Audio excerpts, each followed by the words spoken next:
The number one complaint that is increasing in our population and increasing as a complaint coming through the door is fatigue.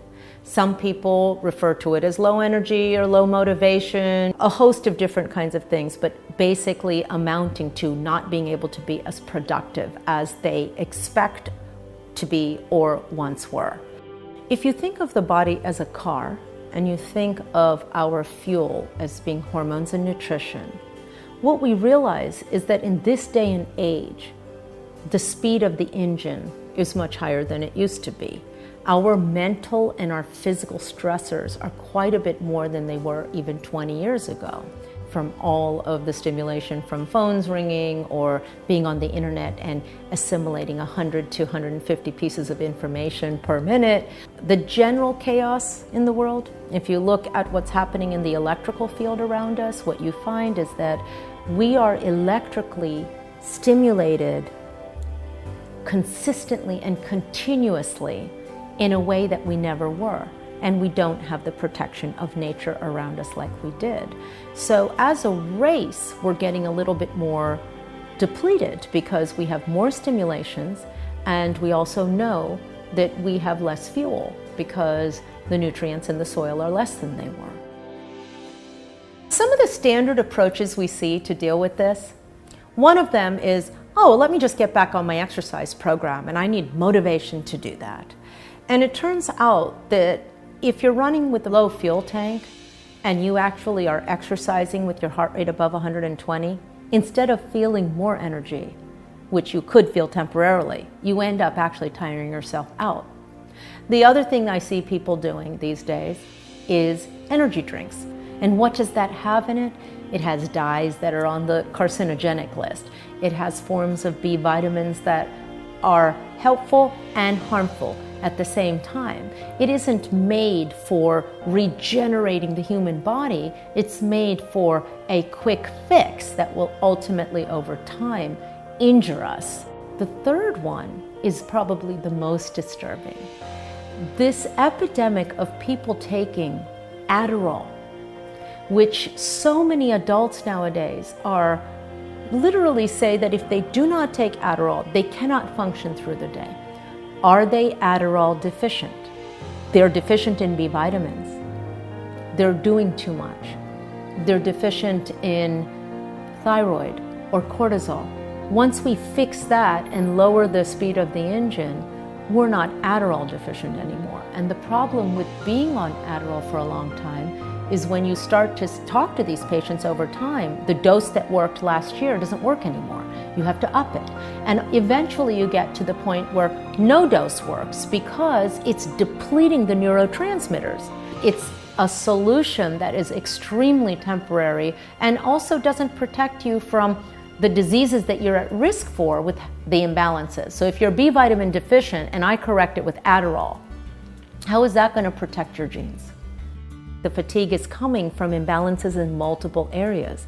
So people with fatigue also will simultaneously show up with things like allergies and hives and sinus issues, chronic joint pains, even rheumatoid arthritis, infections, because as the immunity starts to fall from the depletion, you start to see secondary infections. The cause really is all the underlying imbalances that even allowed the bug to multiply more than it should have.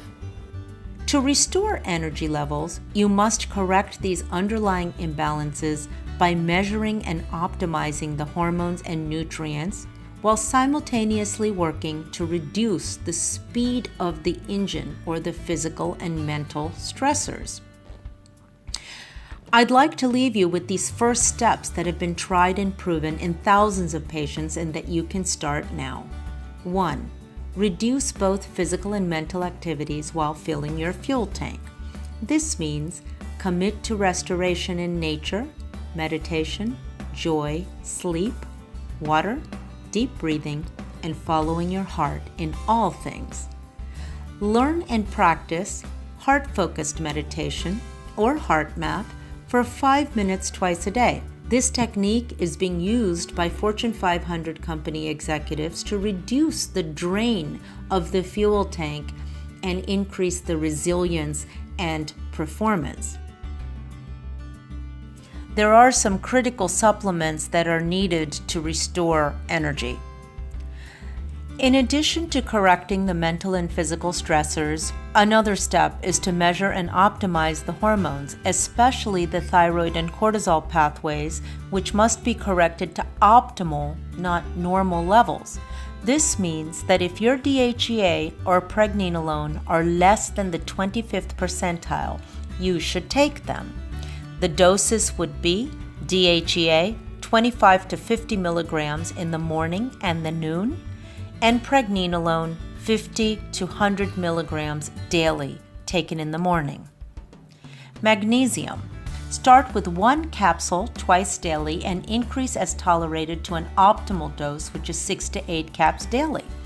If loose stools occur, back down the dose and supplement with magnesium oil, which is applied to the skin, 20 to 40 sprays.